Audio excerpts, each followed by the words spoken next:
The Italian Wine Podcast is the community-driven platform for Italian wine geeks around the world. Support the show by donating at italianwinepodcast.com. Donate €5 or more and we'll send you a copy of our latest book, My Italian Grape Geek Journal, absolutely free. To get your free copy of My Italian Grape Geek Journal, click support us at italianwinepodcast.com or wherever you get your pods. Grazie mille.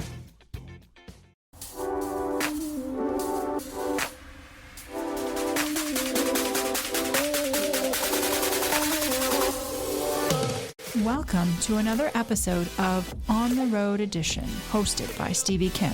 Each week, she travels to incredible wine destinations, interviewing some of the Italian wine scene's most interesting personalities, talking about wines, the foods, as well as the incredible travel destinations. Okay, we're here with Adriano Zago. Adriano, tell us where we are and exactly what you do for this new estate. So we are in Serra Ferdinandea.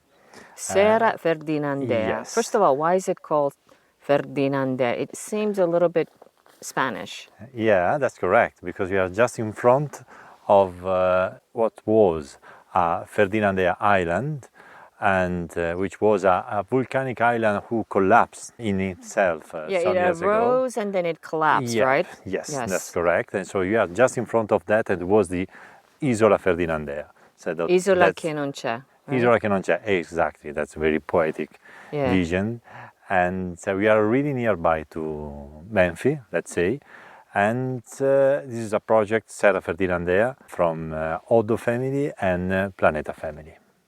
Okay, although they don't sound very Italian. No, because they are French. No, they're French. So this is a JV venture. Absolutely. Okay, and your specialty is, of course, biodynamic farming, right? Yes, I'm an agronomist and winemaker, and I use biodynamic agriculture. So I'm assuming that this entire new project is biodynamic? Totally, from the beginning. And so we are building a polycultural organism. There are more or less 15 hectares of vines and other, let's say, 80 hectares of different crops in between forest and chickpeas, cereal, cows, and all the rest that we need to build a strong biodiversity and multifunctional farm. Are you the usual, I would say at times fanatical, biodynamic farming in terms of the cow horns, the manures in the cow horns, and the lunar circle, and the whole shebang? Well, let's say, I don't know if I'm fanatic or not.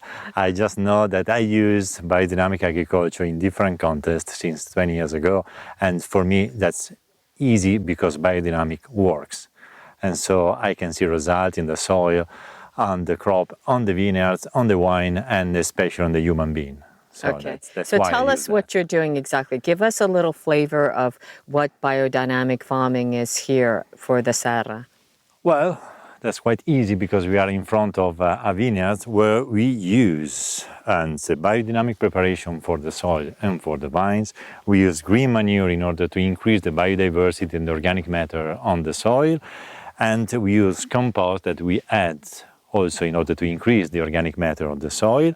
And that is also biodynamic. So respect the biodiversity and let inspire. But the biodiversity that is here originally, and use that in order to put this biodiversity into that. And again, build the polycultural farm surround the vineyard. So that's a little touch in order to what means practically do biodynamic into the Serra Ferdinandea. Is there anything special about this place? Well, because you work with a lot of companies, right? Yeah, that's correct. Is there anything particular about this new estate? Well, yes, that's quite a lot because we are in, let's say, in an in-touch beautiness. And so we are on the top of Monte Cirami. And the idea is to respect everything around that, planting just a little vineyard there and there where we found the best terroir about soil and climates, and incorporate all the vineyards and all the crops, again, cereal and chickpeas, everything in the genetic-based variety, into this marvelous place. The beautiness is the specialty of this place. We are in between here and the seafront at 500, 600 high meter. Coming back to America, Vinitaly International Academy, the ultimate Italian wine qualification, will be held in New York City from 4 to 6 March 2024. Have you got what it takes to become the next Italian wine ambassador? Find out at vinitaly.com. So how do the moderating effects of the mountain, the altitude, the wind, and also the moderating influences from the seaside, how do they affect the farming? Well, this is one of the most interesting climate in Sicily about freshness, because on summertime it's never go up, to the classical Sicilian temperature, and is special for the quality wine. And the climate on the wintertime, for the same reasons, is not so strong. So we can build a very strong fertility of the soil because we don't never have, let's say, a lot of cold on the wintertime, a lot of hot on the summertime, and is a very special about climate for vineyards and wine. Okay, so when will be the first vintage? Well, the first vintage, this was 3 years ago. Right. Oh, so you're producing wines already? Yeah. Okay. And what are you producing? Well, the variety planted here are Nero d'Avola, Syrah, about red wine, and Sauvignon Blanc and Grillo, about the white varieties. So what is the signature wine for this new estate? Well, there are kind of 3 wines. Okay. There are 3 wines, a Bianco, a Rosé, and a red wine. And the variety are mixed because the 2 family are iconic from France and Italy, so they want to use the 2 varieties for that. Okay. One last question. What would you say to the skeptics of, biodynamic farming?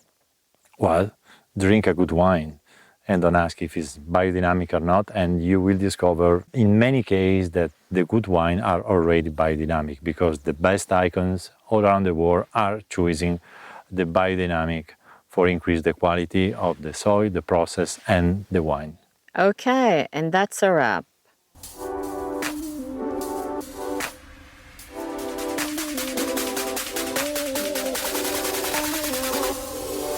Thank you for joining us on another installment of On the Road Edition, hosted by Stevie Kim. Join her again next week for more interesting content in the Italian wine scene. You can also find us at ItalianWinePodcast.com or wherever you get your pods. You can also check out our YouTube channel, Mama Jumbo Shrimp, to watch these interviews and the footage captured of each location. Chin chin!